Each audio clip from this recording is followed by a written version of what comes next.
We turn now to the other news this Friday night into the alarming images coming in from Ukraine this evening. Russia holding so-called referendums now in parts of eastern Ukraine, all part of Vladimir Putin's efforts to annex parts of Ukraine.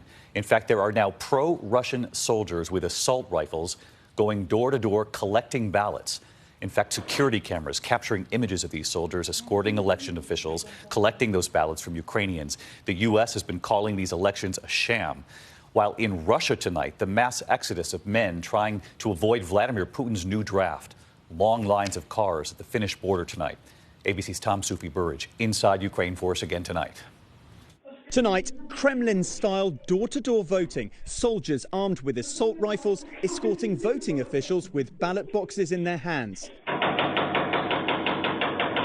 Ukrainian officials posting these videos showing what the US calls sham referendums in Russian-occupied Ukraine.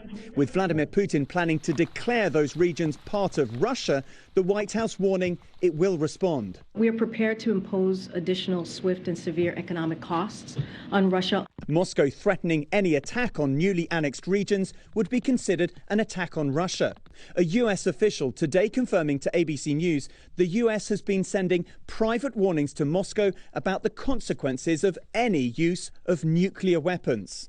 Vladimir Putin took a massive gamble when he invaded Ukraine, wrecking large parts of this country. But by bringing in a military draft in Russia, he is upping the stakes again. With the new draft in motion, Russians rushing for the exit. Traffic jammed at the Russian border with Finland. The mere idea of being drafted causing panic. And emotional scenes with Russians hugging and kissing their newly drafted loved ones goodbye. Честно говоря, да, легко. Ruslan, an IT specialist, paying $1,700 for a one-way ticket out. The flight usually costing $250. And tonight, a UN-appointed panel issuing a damning statement concluding Russia has committed war crimes in Ukraine, with victims as young as 4. We were struck by the large number of executions in the areas that we visited.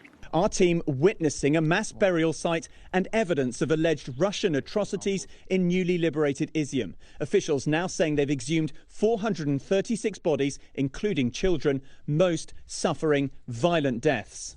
Ludmila's husband among those buried here. She says so many people have died. Too many people, she says. I'm sorry.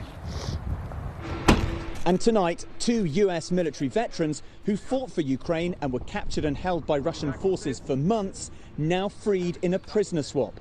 Back in the US, speaking out for the first time. We're looking forward to spending time with family, and we'll be in touch with the media soon. So, yeah, good, happy to be home. Let's bring in 𝗺cie𝗿𝗃𝗯𝗲𝗃. He's in Kharkiv again tonight. Tom, I want to go back to those scenes you showed us, and they are something. Pro-Russian soldiers armed with assault rifles going door to door in parts of eastern Ukraine, collecting ballots in this so-called referendum called for by Putin tonight. Yeah, David, these bizarre scenes of election officials accompanied by soldiers going to people's homes could play out over the next 5 days when so-called voting is taking place.